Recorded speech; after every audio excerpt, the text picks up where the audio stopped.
Ya, berlanjut kepada masail yang ketiga, yaitu tentang al-khitbah alal khitbah, meminang di atas pinangan orang lain. Ini kasusnya bagaimana kalau ada seorang wanita, seorang perempuan sudah punya tunangan, lalu ada orang lain yang ingin meminang dia. Hukumnya bagaimana? Assalamualaikum warahmatullahi wabarakatuh. Pemirsa yang budiman, penonton setia channel YouTube Mahat Ali Situbondo, semoga kita senantiasa dijaga dan senantiasa diberikan kesehatan oleh Allah Subhanahu wa taala. Amin ya rabbal alamin. Oke, pada kesempatan kali ini kita akan mengkaji sebuah kitab yang berjudul Bidayatul Mujtahid wa Nihayatul Muqtasid. Kitab ini merupakan masterpiece dari salah seorang ilmuwan muslim yang bernama Muhammad ibni Ahmad ibni Muhammad ibni Rushd al-Qurtubi al-Andalusi. Nama beliau adalah Imam Muhammad. Nama beliau ini persis sekali dengan nama kakeknya. Beliau ini dengan kakeknya sama-sama dikenal sebagai ilmuwan yang cukup berpengaruh. Bila nama kakeknya adalah Muhammad, beliau juga bernama Muhammad. Namun, ada satu julukan yang membedakan antara beliau, pengarang kitab Bidayatul Mujtahid yang akan kita bahas, yang akan kita kaji pada kesempatan kali ini, dengan kakeknya. Beliau ini lebih populer dengan sebutan Ibnu Rushd. Ya, dengan sebutan Ibnu Rushd, atau dalam bahasa Latinnya, beliau sering disebut dengan nama Averroes, ya, Averroes. Beliau ini lahir di kota Cordoba, tepatnya di Spanyol kalau saat ini. Dulu bernama Andalusia. Usia beliau cukup lama hidup di dunia ini. Beliau berusia sekitar 72 tahun. Namun karya-karya beliau sangat menghiasi dunia keilmuan Islam. Untuk pembahasan kali ini, kita tidak akan membaca kitab ini sebagaimana sistem khataman ataupun bandongan ya dan semacamnya, namun lebih mengarah kepada tematik saja. Tepatnya pada tema kali ini kita akan membahas tema seputar pernikahan. Di dalam kitab Bidayatul Mujtahid, kitabun nikah ini ada di juz 2, juz 2 awal.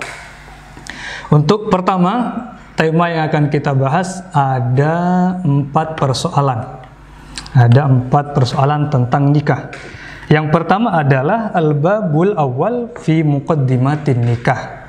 Di dalam muqaddimatun nikah ini ya ada 4 masalah. Fi hadzal babi arba'u masailah. Ada 4 masalah yang akan kita bahas. Ciri khas dari kitab ini, beliau sering atau metodologi penulisan kitab Bidayatul Mujtahid ini, beliau pertama menampilkan pertanyaan, kemudian yang akan dibahas, yang akan dijawab dengan berbagai perspektif imam madhab yang ada. Oleh karena itu, pasti di setiap satu pertanyaan akan ada minimal 2 jawaban yang berbeda, ataupun bisa lebih, bisa 3, bisa 4, dan seterusnya. Ya.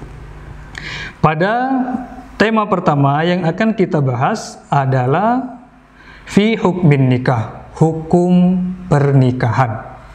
Tentu kita bertanya, apa hukumnya orang menikah? Di dalam kitab Bidayatul Mujtahid, beliau menjelaskan kurang lebih ada 4 pendapat. Yang pertama, huwa mandubun ilaihi. Hukum pernikahan adalah mandub, atau bahasa lainnya kita kenal dengan sunnah. Jadi orang menikah itu hukumnya sunnah. Ini pendapatnya siapa? Ini pendapatnya jumhurul ulama. Itu pendapat yang pertama. Pendapat yang kedua, waqala ahlul zahir. Pendapatnya ahlul zahir berpendapat bahwa huwa wajibun. Menikah itu hukumnya wajib. Wajib, menikah hukumnya wajib. Ini yang kedua. Sementara pendapat yang ketiga, waqalatil mutaakhiratu minal malikiyati. Pendapat kalangan ulama Malikiyah, ulama yang bermadzhab Malikiyah. Huwa fi haqqi ba'din nasi wajibun wa fi haqqi ba'dihim mandubun ilaihi wa fi haqqi ba'dihim mubahun. Jadi menurut mazhab Malikiyah, hukum pernikahan ada 3. Yang pertama adalah wajib, yang kedua adalah sunnah atau mandub, yang ketiga adalah mubah. Ya. Lantas kenapa kok bisa terjadi perbedaan pendapat di kalangan ulama atau di lintas mazhab yang ada? Wasababu ikhtilafihim, beliau menegaskan di dalam kitabnya adalah perbedaan dalam memahami ayat ataupun hadis tentang pernikahan. Contoh misalkan Allah Subhanahu wa taala berfirman di dalam Al-Qur'an, "Fankihu ma taba lakum minan nisa." Atau dalam sebuah hadis Nabi pernah bersabda, "Tanakahu fa inni mukafirun bikumul umama." Nah, hadis ini ataupun ayat ini oleh para ulama diistidlal dan menghasilkan hukum yang berbeda-beda sesuai dengan pendapat yang saya sebutkan tadi. Itu yang pertama. Kemudian masail yang kedua tentang khutbatun nikah.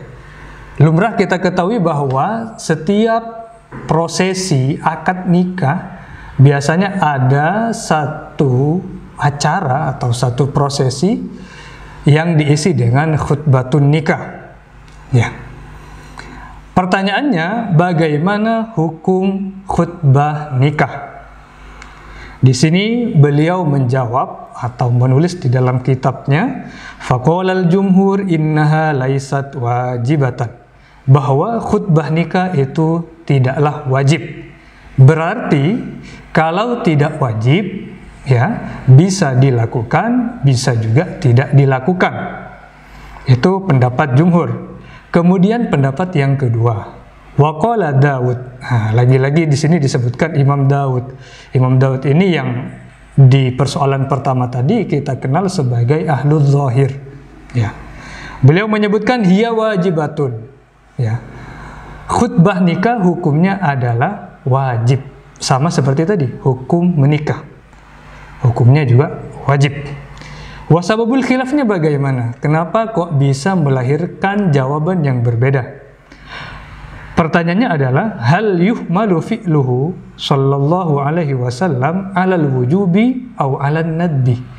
Apakah perbuatan Nabi, berarti dulunya Nabi pernah melakukan khutbah nikah ketika menikahkan putrinya?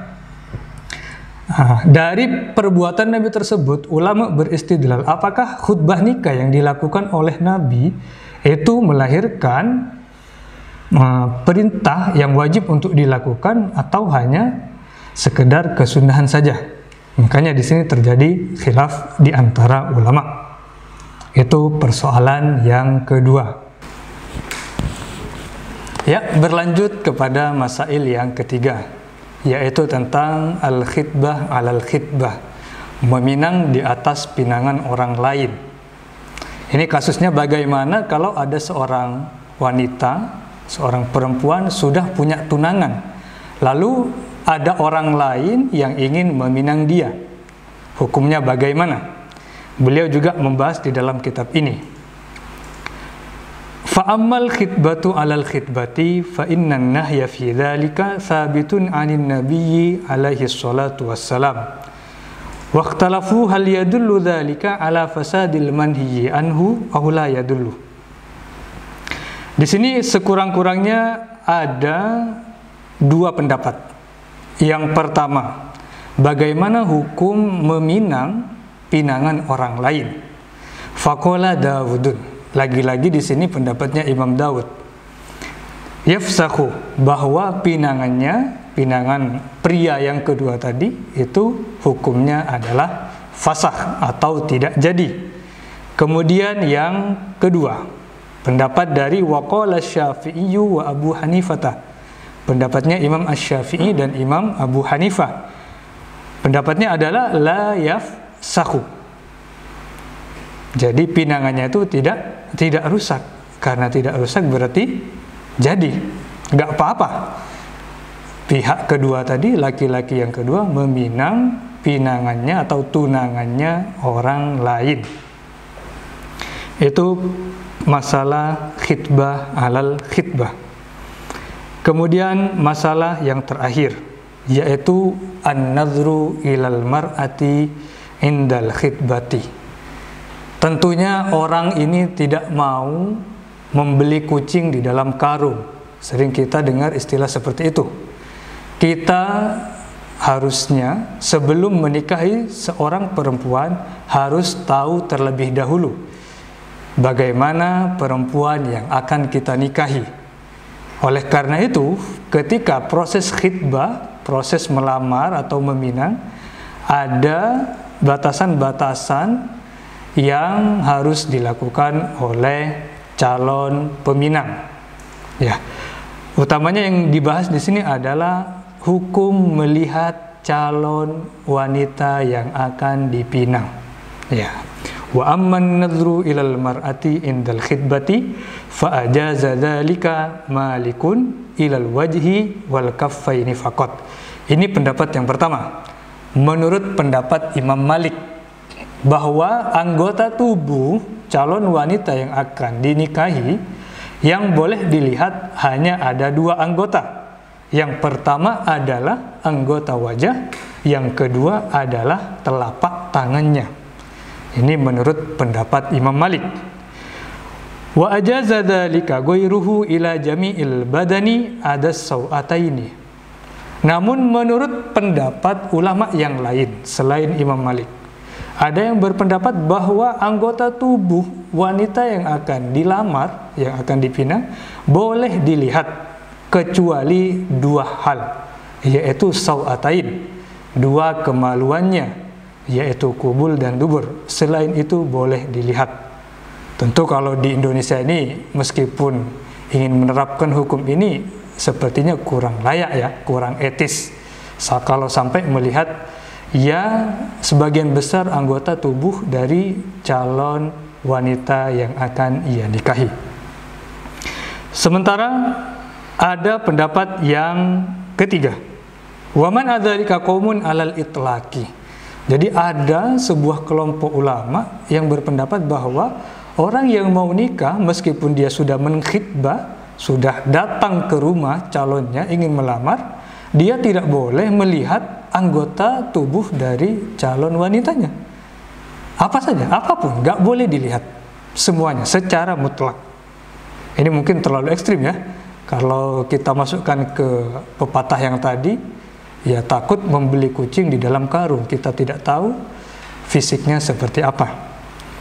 Yang terakhir pendapat dari Imam Abu Hanifah.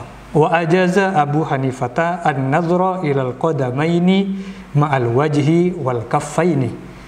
Jadi menurut pendapat Imam Abu Hanifah yang boleh dilihat dari wanita yang ia lamar ada tiga anggota. Yang pertama wajah, yang kedua telapak tangan, yang ketiga adalah al-qadamain, yaitu kedua kakinya.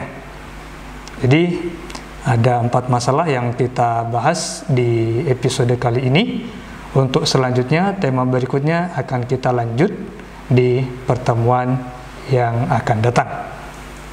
Dari saya, akhirul kalam, ihdinas syiratal mustaqim, tsumma assalamu alaikum warahmatullahi wabarakatuh.